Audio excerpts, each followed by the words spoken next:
some leaders are very one-dimensional. They're just leaders in the public arena, you know, but they say champions are not made in the arena, they're champions before they get into the arena. But maybe, Dr. Ndenya, what are some ways that you bring balance into your own life?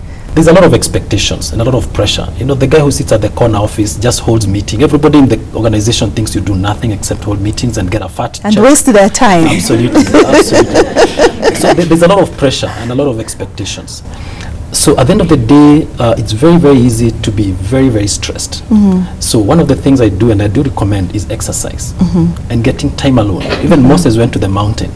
You must get some time for renewal, some time for me, not to be selfish, but it's really very, very important for an organization because I think stress is highest amongst those who lead.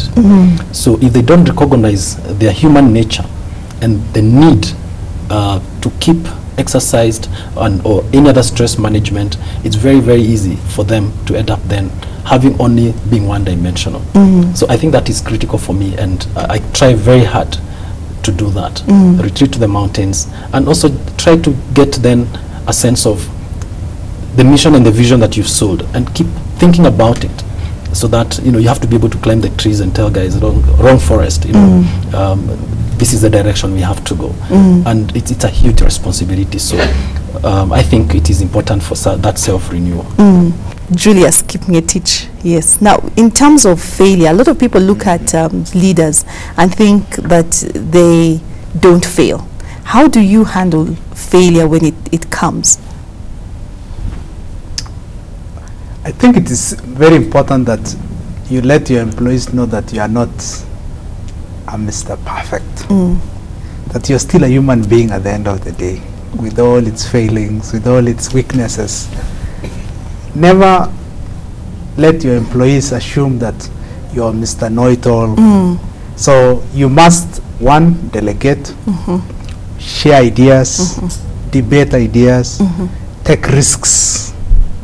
And if, for example, for some reason that something goes wrong, you must be able to say, I'm sorry, apologize for what could have gone horribly wrong, or whatever it is. So leadership is about being pragmatic, being practical, seeing that which the organization requires, and don't lead people and assume that that you will always be the right person, you will always say the right things. If that happens, what usually employees do is they delegate upwards. They said, okay, the boss thinks he always is right, so they delegate upwards. So make sure that decisions are taken at the right level, and make sure that the risk also is shared in the organization.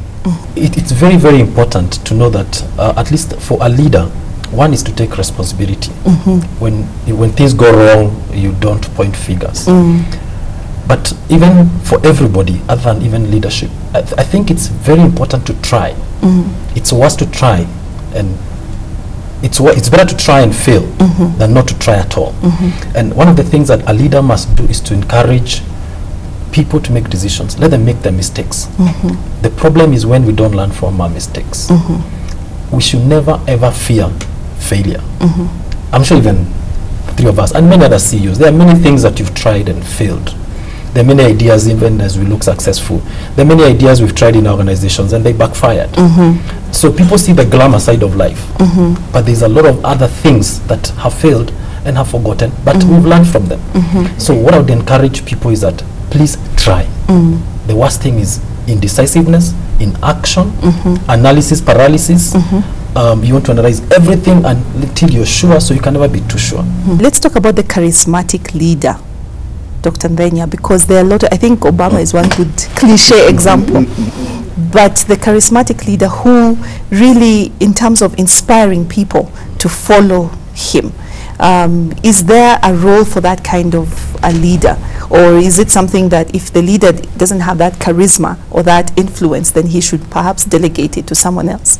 What's your view? The charismatic leader has a role, but I don't think that charisma is the only thing that one really needs to lead, and I also don't think that it is absolutely necessary. There are people who have led without any charisma at all. Sometimes a charismatic leader can capture the minds of a people or an organization so hard that the organization becomes that leader. And it can be very, very dangerous, especially in the corporate world, because at the exit of that CEO who's very charismatic, then you find that that organization does not have a direction because it depended on the inspiration and just the charisma of that particular leader. I think it's better to galvanize people around an idea, around a vision that is shared within the organization, so that even if you're very charismatic, nothing wrong with it, I think it's sometimes easier and better in the corporate world to downplay it, so that then it gives space for leadership amongst the other managers, and especially in a large organization. Maybe that can work in an organization that's pretty small, but in a large organization, we have 300 employees at Nairobi Women's Hospital. If everything depended on something, and then it becomes a very, very difficult task upon my exit, because none of us is going to be here forever. Yes.